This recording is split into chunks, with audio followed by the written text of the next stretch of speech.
Let's all stand and sing this morning. We've got so much to thank Him for. Hear that. When I look around and see the good things He does for me, I know I'm unworthy of them all, but His blessings He freely gives. I owe my life to Him. I've got so much to thank Him for, and I've got so much to thank Him for, so much to praise Him for. Well, you see, He has been so good to me, and when I think of what He's done and where He's brought me from, I've got so much to thank Him for. And sometimes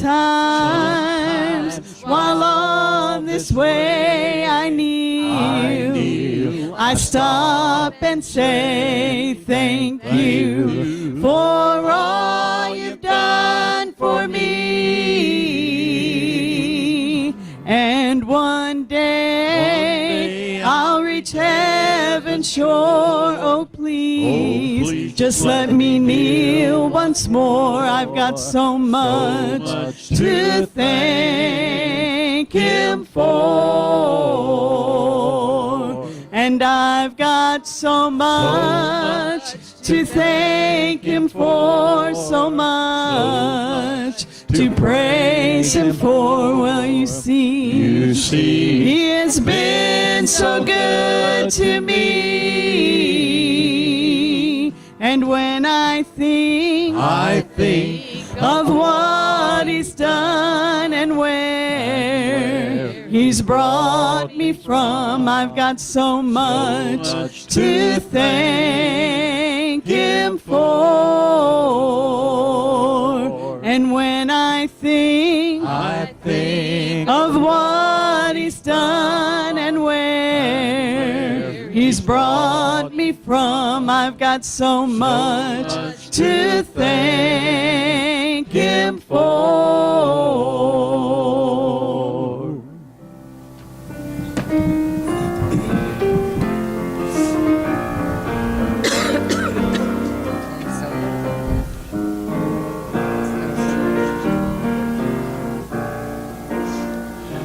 There's a lighthouse on the hillside that overlooks life's sea. When I'm tossed, it sends a light out, a light that I might see. And the light that shines in darkness now will safely lead me on.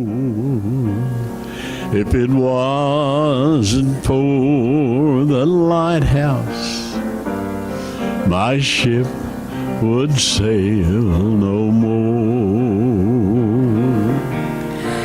And I thank God for the lighthouse. I owe my life to Him, for Jesus is the lighthouse, and from the rocks of sin He has shone a light around me that I could clearly see. If it wasn't for the lighthouse, where would this ship be? Now everybody that lives around us, well, they say tear that old lighthouse down. Because you know, the big ships, they don't even sail this way anymore. And there's no use in hanging around. Oh, yeah. But then my mind goes back to that stormy night when just in time I saw the light. It was the light from that old lighthouse that's still standing up there on a hill.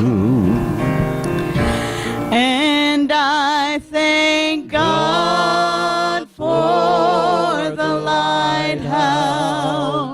I owe my life to Him, for Jesus is the lighthouse, and from the rocks of sin He has shone a light around me that I could clearly see. If it wasn't for the lighthouse, where would this ship be? And I thank God for the lighthouse. I owe my life to Him, for Jesus is the lighthouse, and from the rocks of sin He has shone a light around me that I could clearly see. If it wasn't for the lighthouse, where would this ship be?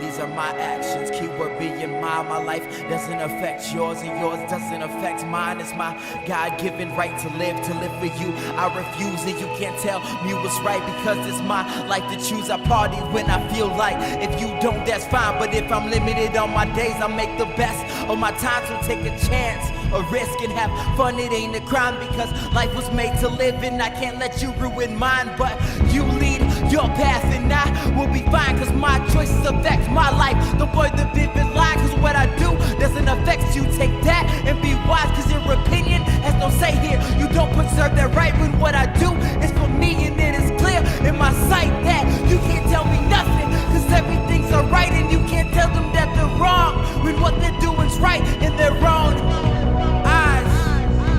The book of Judges. We're beginning the book of Judges today, and it's really what the theme of the book of Judges is everyone did what was right in their own eyes. Think about this. I really believe that there is not a book in the Bible that better has a description of the United States of America and the church in America than the book of Judges.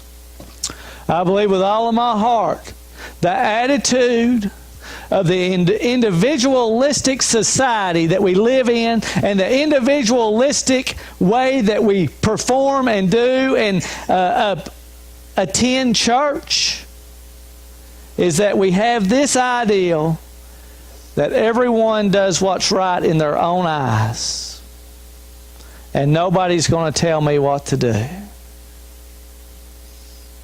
I got an amen all the way from the bathroom. Did y'all hear that? Here she comes back. Nobody's going to tell me what to do. But the reality is that when we do what we think is, Sorry. At this time, children's church is dismissed. If you are going to children's church, you may go at this time.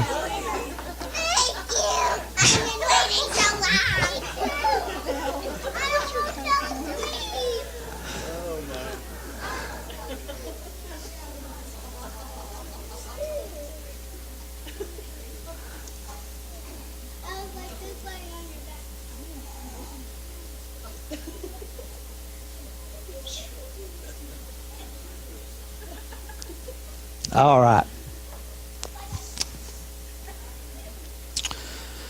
The reality is, though, is there's only, whether you think that you think on an individual basis and you have your own thoughts, there's really two ways of thinking. And I want you to get this. One leads to life and one leads to death. It's the bottom line. And when we do what's right in our own eyes, it takes us to a place of death. But when we allow the authority of God's Word in Christ to have rule and reign in our life, it brings life. So this is how Judges is set up. It's an interesting book. Really, the last 4 chapters of this book are a summary of the life, of how life looked all throughout the book of Judges. So today we're going to look at chapter 17 through 21. It won't take us till more than 3 o'clock. No, I'm kidding. I'm kidding. We'll move quickly. We're going to look at Judges 17 through 21. Then we're going to come back to Judges chapter 2 because I want to answer the question, how? How do we get to a place? How did we get to a place in America where that every man does what is right in his own eyes, and we'll describe some of that? How did we get to that place in our own life when every man does what is right in their own eyes? How did we get there? And I will finish that, and then from there on out, we'll be looking at 5 different judges as we go through this book. So chapter 17 of Judges, you can look with me in verse number 6. It says this in verse number 6. It says, "In those days there was no king in Israel, and everyone did what was right in his own eyes." The verses before this, we get introduced to a man by the name of Micah. And Micah and his mother have some money, and they take that money and they make some idols. They have some idols made for them. They build a shrine, and they hire a Levite to be their priest in a land where the priests were not allowed to serve. Okay? So what has Micah done? Micah has what? He has created his own religion. Many people, even within the church, have created their own religion. This is what I do. This is my house. This is where I'm at. And it becomes full of idolatry and superstition. The reality is that what is an idol? So you be sure that you know that. An idol is anything that you love more than Christ. It can be lots of things, from children to grandchildren, to a job, to money, to a home, to a car, to something you do, to your pride, to your work ethic. Lots of things can be your idol. Okay? But would you note this? That when men do what's right in their own eyes, they will have idols, and they themselves will set themselves up as God. I am king is what we say when we do what's right in our own eyes. Look at chapter 18, verse 1. It says again, "In those days there was no king in Israel." In those days there was no king in Israel. And you know, when there's no king, then every man does what? What is right in their own eyes. We're introduced to the tribe of Dan. The last time we seen the tribe of Dan, or the family of Dan, remember there's 12 families that makes up Israel. The last time we seen them is they were defeated by their enemy, and they were pushed into the mountains. They couldn't win the war. And now they're wanting to fight for some land. So they send some spies out, and the spies land, guess where they end up lodging at? Micah's house. And while they're at Micah's house, they are introduced to his priest. They're introduced to his idols. They're introduced to his individualistic society.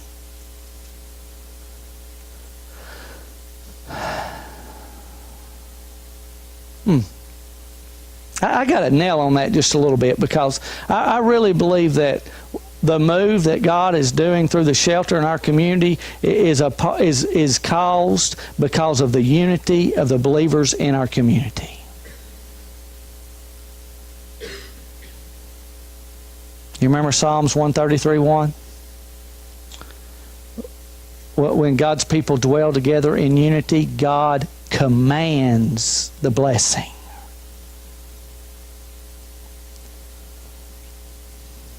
Not as individuals, together. He commands the blessing. So Dan, they land at his, and they begin to see, and look at what they do. They say, will you tell us, Micah, you and your priest, will you all tell us if we're going to be successful? Golly. When every man does what's right in his own eyes, he'll go to some weird people for counsel. When every man does what's right in his own eyes, he'll seek counsel. Listen, from an 8-ball, you remember the 8 balls? From a horoscope, from a cookie down at the Chinese restaurant. Huh? We'll seek counsel from crazy stuff when we're doing what's right in our own eyes. But listen, they didn't only seek counsel. They seek counsel and they're going to win. They're going to war. But watch what they do. You know what they do? They steal his idol. They steal his shrine. And they kidnap his priest. When every man does what is right in his own eyes, can I tell you, theft takes place. Can I tell you that kidnapping happens? Superstition becomes relevant. You know, superstition. Do you understand what I mean when I say superstition? It means I've got the same pair of underwear on for 52 days because I believe they bring me luck. No, that ain't true. That's not true. But it's superstitious to think that you wear something or have something or got something that's going to bring you luck. It's an idol. It's looking for some kind of favor from something other than who? Christ. Some people got a ceremony that they go through. I must do these things. If I do these things as a ceremony, then God's going to have favor on me. Then see what happens is it doesn't become about Christ. It becomes about the ceremony and the object. It's superstition. So they're carrying these idols and they got this priest along with them so that they have favor with God. Wow. Look down at the next chapter, chapter 19.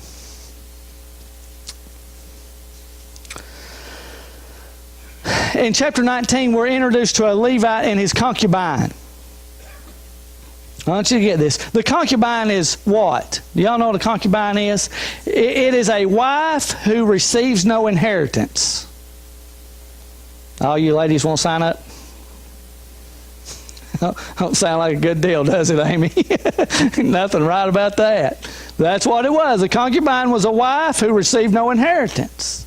The concubine has an affair, and then she leaves and goes to her dad's house. The Levite travels up to dad's house, and he's trying to get the concubine to go back with him, and dad is preventing it, and it's a 2 or 3 day thing. They keep preventing dad from taking his wife, and finally gets to go. And they land in the place of Benjamin. The family of Benjamin owned this area. And they land in Benjamin. And watch this. And a family brings them in.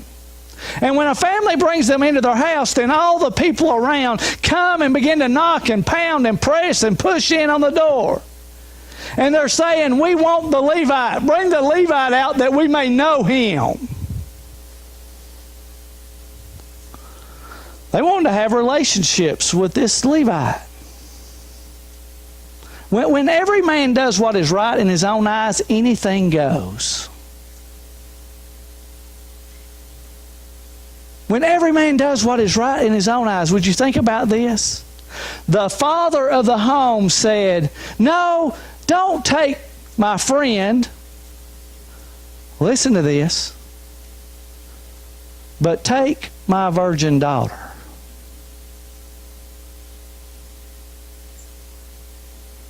I'm come down here because we're going to nail in on this, right? You realize when every man does what is right in his own eyes, he will sacrifice his children.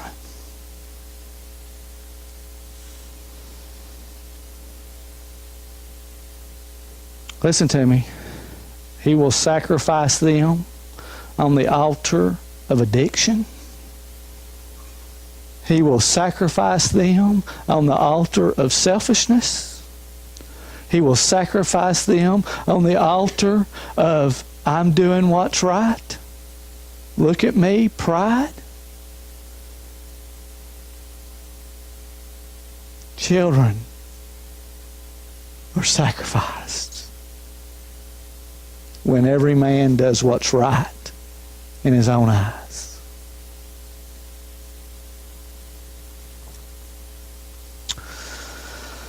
That's a little ripping, isn't it? Does that rip you? It rips me a little. To think, this is what Dad said. Oh, my daughter, it don't matter. Take her. Golly, but we do the same thing. Oh, it don't matter.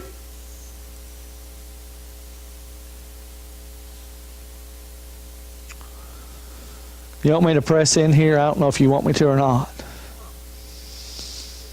It don't matter. We'll give them a phone that at a fingertip is pornography. Oh, it don't matter, Chris. Everybody's got one. Just throw pornography in their hand. Oh, my kid will be weird if they don't have a phone.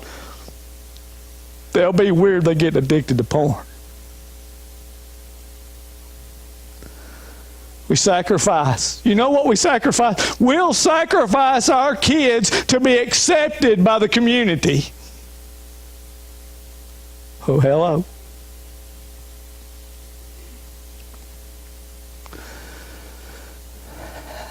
Is that right? Is that right? Wow. I'm going to move off that. But it's the truth, isn't it? We got to be cautious. Moms and dads, listen to me. You got to be cautious because our culture's pressing in on you and saying, if you don't let them have it, if you don't give them that and you don't do that for it, you're a bad parent. Put your hand up to the culture and say, let me tell you something, I'm not a bad parent. I'm a bad parent if I sacrifice my child for your sake. And I ain't going to do it. I ain't going to do it. I'm going to sacrifice them. She come to love us. Guys, listen to me. So they don't give the daughter. They give the concubine. And these men take that concubine and they sexually abuse her all night long. All night long. They abuse this girl. And when the sun was starting to come up, they let her free. And she made it right to the threshold of the door. Right to the threshold. Can you imagine getting right to the threshold of getting in? She couldn't make it no further. And when they woke up, she was dead. Hey, this is not Criminal Minds. This is a book of Judges. This is real stuff. You know what happens? Hey, will you think about our nation in 2017? You know what happens when every man does what's right in his own eyes? Sexual abuse.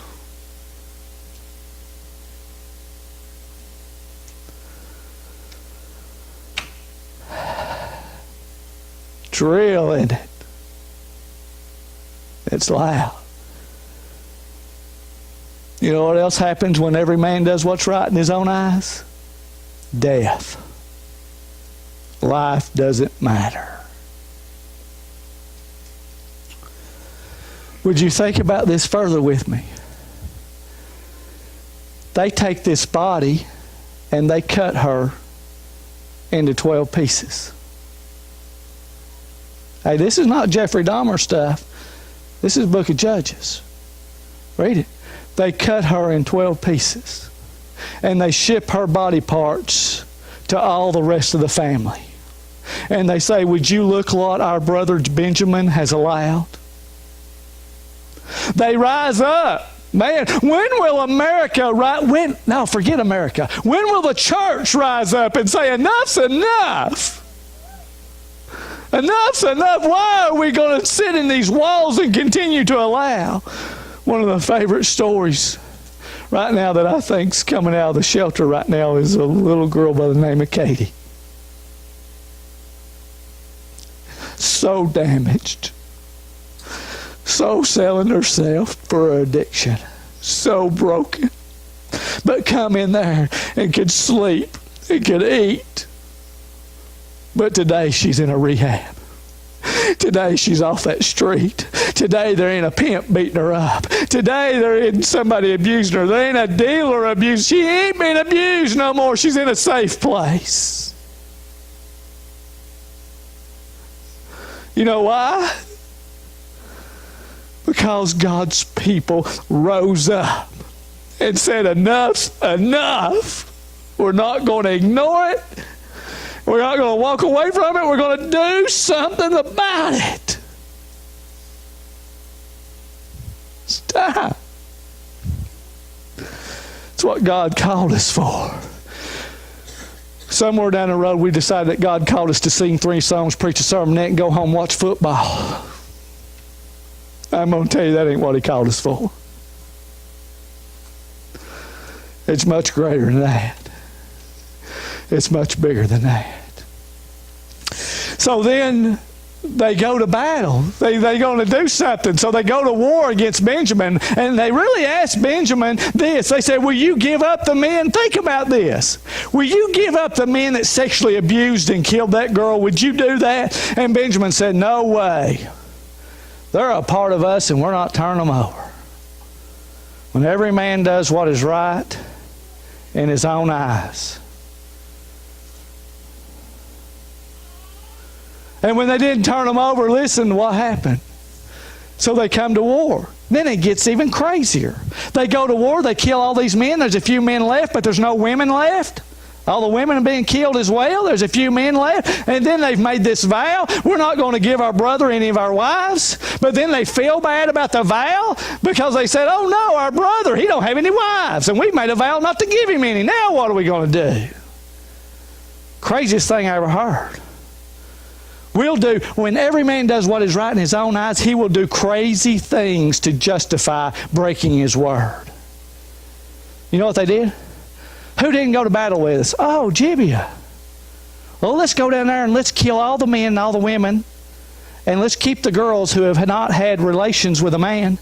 And we'll let them dance. And when they're dancing, the Benjamin men can go and catch them a wife. And then it won't be like we give them to them.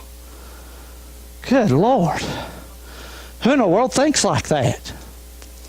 People who do what's right in their own mind. People who do what's right in their own mind think completely upside down and backwards.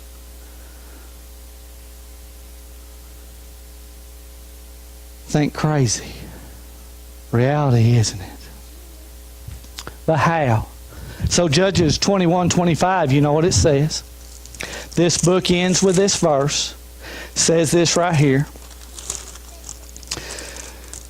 It says, and in those days there was no king in Israel, and everyone did what was right in his own eyes. There was no king in Israel, and every man did what was right in his own eyes. Will you turn back to chapter 2 with me? I want you to see something. I want you to see chapter 2. So how did the children of Israel get there? How did they get to where they just decided that God's Word and God's commands and the leaders of God, that they didn't need to listen to them anymore, that they just needed to do their own thing? How did they get there? I'm going to give you 2 reasons they got there, and I'm done. The first reason is this. When all that generation had been gathered to their fathers, verse 10 of chapter 2, another generation arose after them who did not know the Lord, nor the work which He had done for Israel. How does that happen? How does a generation raise up from out and underneath of Joshua and his elders that don't know God?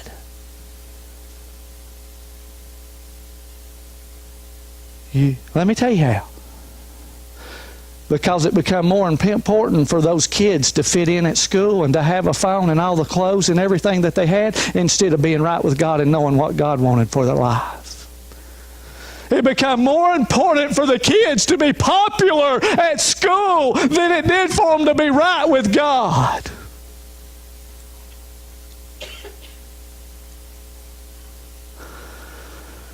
Whew. Is it real? I'm burdened. Do y'all recognize that? The reality, they had Proverbs 22:5. Train up a child in the way they should go, and he will not depart from them. Now, there's a whole lot to that verse, and I'm not going to get into it, but I'd like to. But I want you to know, you can't train every one of your children up the same way. They're different. You got to train them according to their bent, according to who they are. Okay? It's not cookie cutter stuff. It's relationship stuff. All right? Knowing them and helping them to get where they are. But they stopped. They stopped doing Deuteronomy 6:1-6, where it says, teach them diligently the law. Write it upon your foreheads, upon the doors, the doorpost, in your house. Have it everywhere. Teach them the Word of God. Look at that right there. Did you read that up there? Any family is one generation away from walking away from God.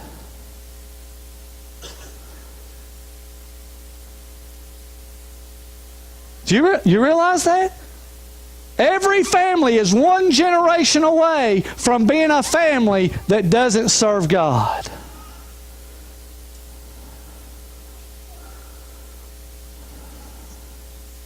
That is scary. But let me give you some hope. Any family is one generation away from following God.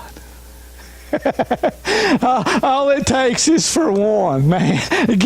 For one that would believe. And then it changes the whole generations after that, because one believed and began to walk.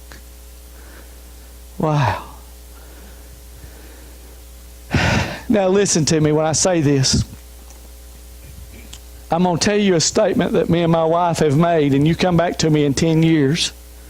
But I want you to understand that in making this statement, at the end of the day, it becomes their responsibility. But I want you to get this. This is how we feel about this thing, passing on to the next generation. Me and my wife have had the attitude that if we fail, if our faith is not passed on to our children, me and her, I don't care how we fed them, I don't care how they clothed them, I don't care what kind of jobs they get when they're grown. If we have not passed our faith on, we have failed as parents.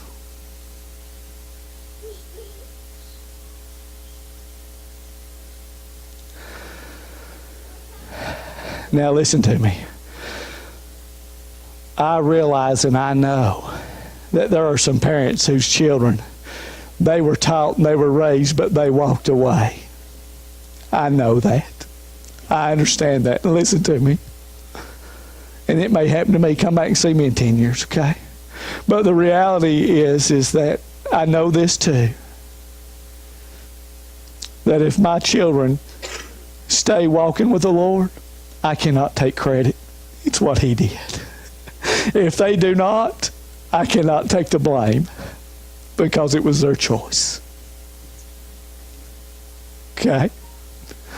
But with my mentality, and my wife's mentality has been, this is the priority of our family. This is the priority.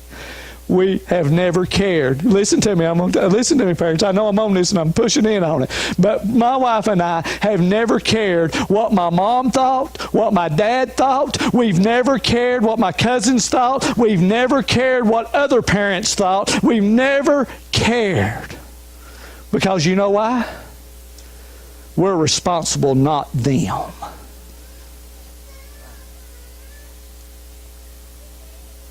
Now that may affect you grandparents, but you can ask my mom that me and hers had many conversations, and at the end of the day, when it comes to my children, I have the last word.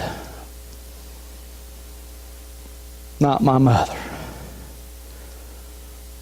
Okay? Let me give you this next. Show the cycle. Oh, I'm doing good.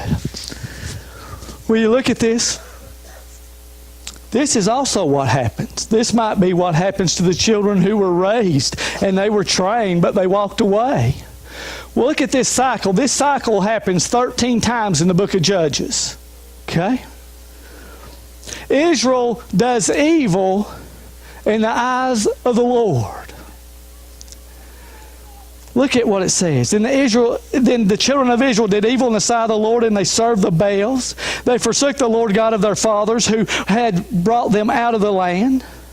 And they followed other gods from among the gods of the people who were all around them, and they bowed down to them and provoked the Lord to anger. They forsook the Lord, and they served Baal and the Ashtoreth. Listen, Ashtoreth and Baal, that's the husband and wife gods. Okay? The Asherah, listen, she's the fertility god. Two things happened with her. Temple prostitution, watch this, and the sacrifice of babies. When every man does what's right in his own eyes. How many abortions are we accounted for today? When every man does what is right in his own eyes. You know where they sacrifice them? They sacrifice them to a god named Molech. The fertility god would give them, now let's take them to Molech. Molech had hands out like this. Underneath him was a fire pit. They would get that fire roaring hot, and his hands would be red hot, maybe even blue. They were so hot. And they would bring and they'd lay that newborn baby in the hands of that god. And he'd be consumed.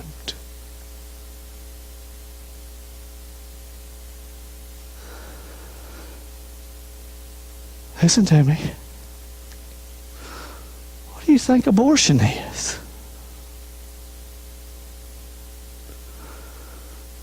What do you think walking away from them is? What do you think putting your happiness before them is? It's every bit of that. It's sacrificing them. When every man does what's right in his own eyes. But now I want you to watch how this happens.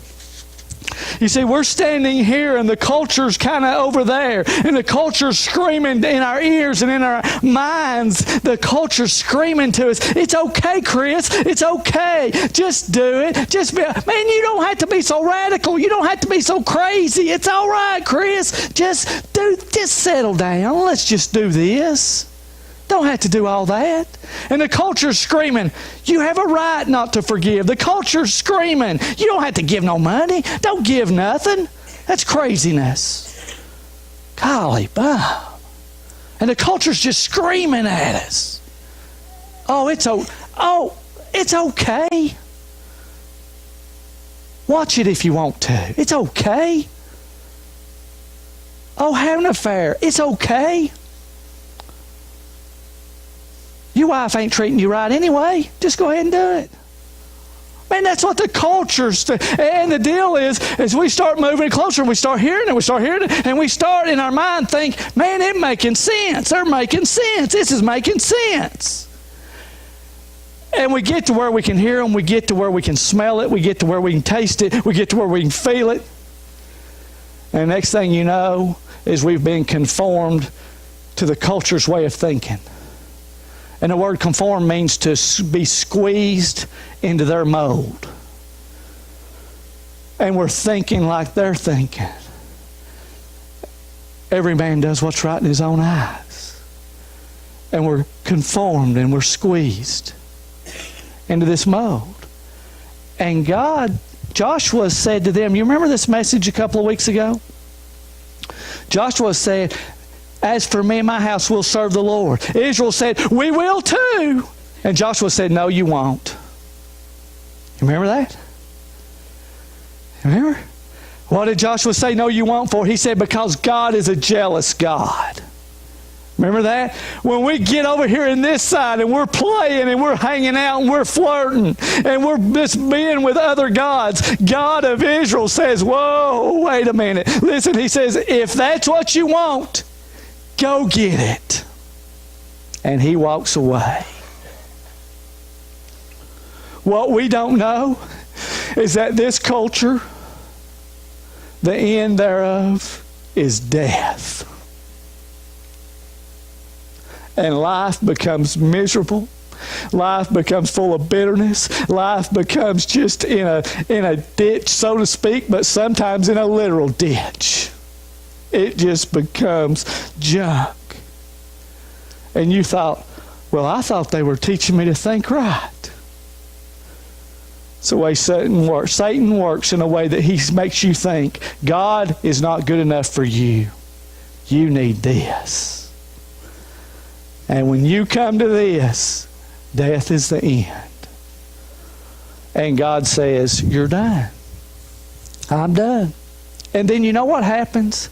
That way of thinking that you thought was so good, that way of life, you know what happens? It begins not only to rule you and to tell you what to do and how to do it, but it also begins to torment you. Brandon Longmire's told me more than once, and he told me this morning in our Sunday school class, at the end, I can tell you, Chris, all I wanted to do was die. God, if you'll just let me die, I'm done. I'm done. He came to the end. He was over. You see, because this leads to what? Death. Okay? Listen to me. So then you begin to be ruled by this sin. You begin to be ruled by this way of culture, this way of thinking. Every man thinking like it's right, and it's ruling you, and it's killing you. There's no peace. There's no joy. There's no rest. Your life is just absolutely miserable, and you hate it, and it'd just be better to be dead. But watch this. But then Israel cried out. This is 13 times. Will you hear me? This is important. Every time they cried out, every time they would walk away from God, they would become married to other gods, they would become tormented and enslaved, they would cry out to the Lord they knew could help them. Listen to me, you got to get this. All 13 times, God heard and delivered.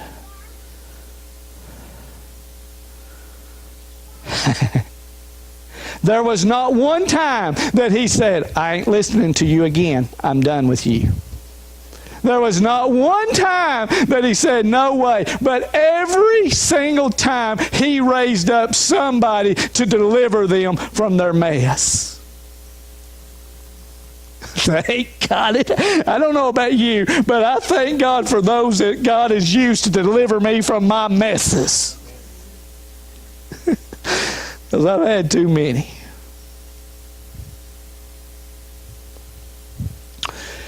And God would raise up that judge. And then Israel is delivered. There will be peace in the land. That judge will die, and it will happen again. 13 times. Guys, this is the deal I want to ask you. Where are you at? Where are you at in this little bit of try to give some kind of a line physically here? Are you in this ditch of death and your life is miserable and you want out? Are you on this side maybe looking over and flirting? Flirting with the other side. Maybe I want the other side. Maybe I'd like to go there. You're flirting with it. Don't flirt too long. You'll end up there. Okay? Or maybe you're here, okay, and you're hearing the words, you're hearing it, and you're struggling. Remember what Paul said in Romans 12. Do not be conformed to this world. Do not be squeezed into its way of thinking, but be you transformed like a caterpillar into a butterfly. Be you transformed. But how?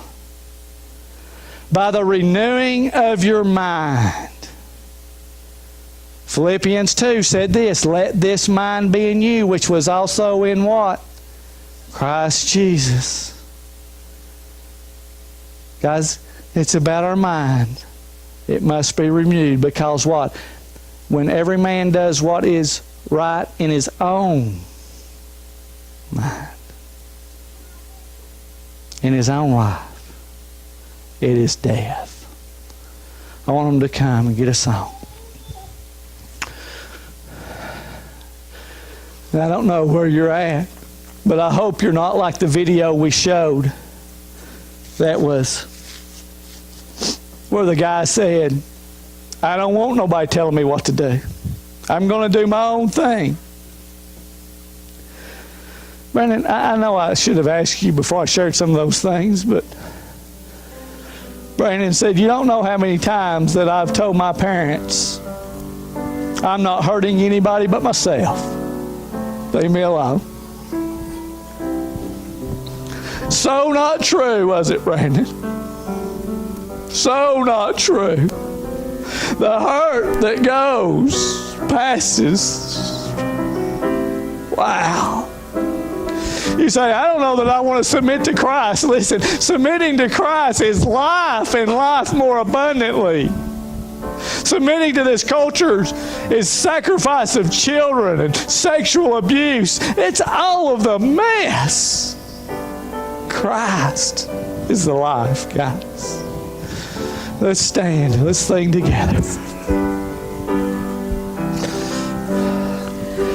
Just as I am, without one plea, but that thy blood was shed for me, Amen. and that thou bidst me come to thee, O Lamb of God, I come, I come. Guys, thank you for being here. Thank you for being a church that's so willing to host the shelter. If you have any questions or anything about that, come and see me. If not, I want to challenge you to get down here and meet the people. Spend some time with them. Love them right where they're at. They're awesome people. Listen to me. I know I'm trying to close, but I want you to get this. This fits us well. Charles Spurgeon had been asked to come to where the death chamber of somebody that was going to die. And Charles Spurgeon walked away from there, and these were the words he said. Had it not been for the grace of God, that would have been me. I'm telling you, had it not been for the grace of God, it could have been us. May we never forget that. I love you. Have a good day. We will have service tonight, but if you watch the Super Bowl, I'll not judge you. But if your team loses, y'all go. See you. Have a good day.